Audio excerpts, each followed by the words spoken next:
Good evening. We present the news summary. The National Biosecurity Agency says they have found the pest Tuta absoluta on various farms on Pralin and on a farm on Mahi around the Okap area. Tuta absoluta is a pest that mostly affects tomato plants. The pest feeds on the leaves, stems, and fruits of the plants, causing them to wither and die. The principal biosecurity officer, Ravi Mustache, says that the agency is rolling out an emergency response program in order to find out where the pest is from and to contain its spread. Some of the measures includes a restriction of movement of tomato between the islands, on-farm measures such as spraying of approved insecticides, mass trapping, monitoring and surveillance with traps, as well as visits to farmers in order to advise them on the best practices. And also, according to our latest reports from site visits conducted on Mahi, it was also detected in one of our traps at Okap. So for now, we will continue our surveillance and monitoring program to determine how far it has spread, and also we will continue our control measures in an attempt to prevent further spreading.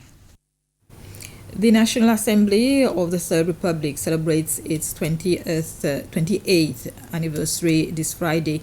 At the start of the session today, the Speaker and both leaders in the Assembly called for reflection on the role and duties of the institution.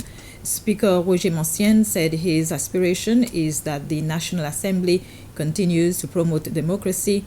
The leader of the opposition, Sébastien Pilet, stressed on the need for citizens to be well represented and that the institution continues to exercise its oversight on the executive. And the leader of government business, Bernard Georges, said the focus was on maintaining a balance between work for the government and the constituencies and between work in the chamber and for the districts. Dr. Marina Confé, a long-serving retiring officer, met with President Wewel Ramkalawan at State House this morning. President Ramkalawan conveyed his sincere appreciation to Dr. Confé for the invaluable contributions for discharging her duties with professionalism and her loyal service over the many years that she worked for the government. The President also expressed his wish that she offers her experience and knowledge for the greater good of the country. Dr. Confé began her career in the public service in 1977. She has held several middle management and senior positions in different ministries. The Department of Environment is in the process of expanding its protected area network, especially in the outer islands, and in so doing has published its intention to designate 5 small islands over 3 atolls as protected areas in 2 categories. These are either national parks and terrestrial special reserves. This to protect the high biodiversity in these areas. The intention have appeared in the official Gazette and the Seychelles Nation newspaper for 2 consecutive weeks. The islands in question are Île du Sud in the Poivre Atoll, which is intended to be designated as a national park, Saint-François Atoll as a terrestrial special reserve, Bord de Sable on the Farquhar Atoll as a special reserve, Île du Sud, also on Farquhar as a national park, and Île aux Golettes, still on Farquhar as a special reserve. Some of the islands, namely Île Golette and Bord du Sable on Farquhar, are important bird areas, especially nesting seabirds like the sooty terns, brown noddies, and others, which use them for successful breeding, while others are important for sea turtles, amongst other species.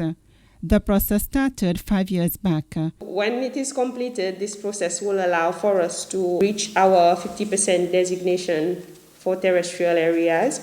And this work started a number of years ago, and it was developed under a UNDP GEF-funded project called Outer Islands Project, whereby these areas where we did the research work, the nomination files were prepared. And now all of this information that we have gathered is on public display to allow members of the public for them to come and see why we're proposing them, and then to let us know if they have any concerns, queries. And after this process, if there is no significant reservations that are made, returned to the ministry then we will proceed in affording legal status through designation orders for all these sites. If all goes well, the Coraline Islands will have the new status by the end of the year. This was the news summary. Thank you for your attention.